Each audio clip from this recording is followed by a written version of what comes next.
Sa puntong ito ay ayaw mo na maging fan ng Sacramento Kings. Alam nyo ba mga idol, ang pinakakawawang team sa ngayon ay ang Sacramento Kings. Ito ang apat na dahilan. Mayroon sana silang chance na makuha itong si Luka sa NBA draft.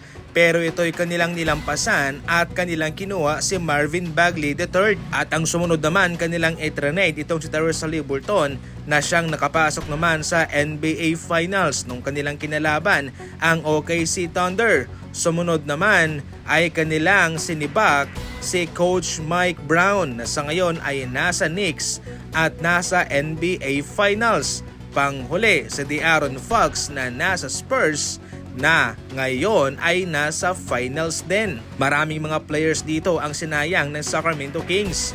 Nasa kanila na ang tamang mga malalaro, pero kung hindi talaga para sa kanila ay hindi talaga mapupunta ito para sa kanila mga idol.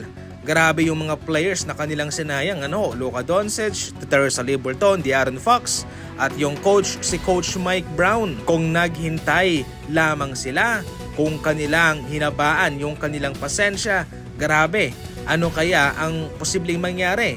Posibleng nagkampiyon na sila. Ito yung resulta mga idol ng mga maling desisyon.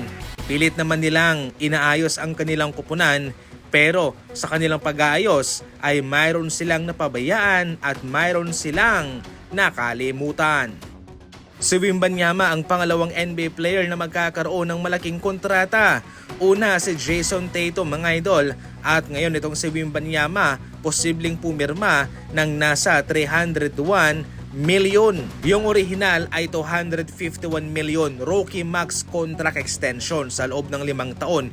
Pero dahil sa Derrick Rose rule na para mismo sa mga rookie na kung sakaling magaling yung kanilang naging performance at mayroon pa silang All-NBA o mapipili bilang MVP o mapipili bilang Defensive Player of the Year, ay tataas po ng nasa 30% ang kanilang matatanggap na extension. Mas mataas yan sa 25% mga idol ha.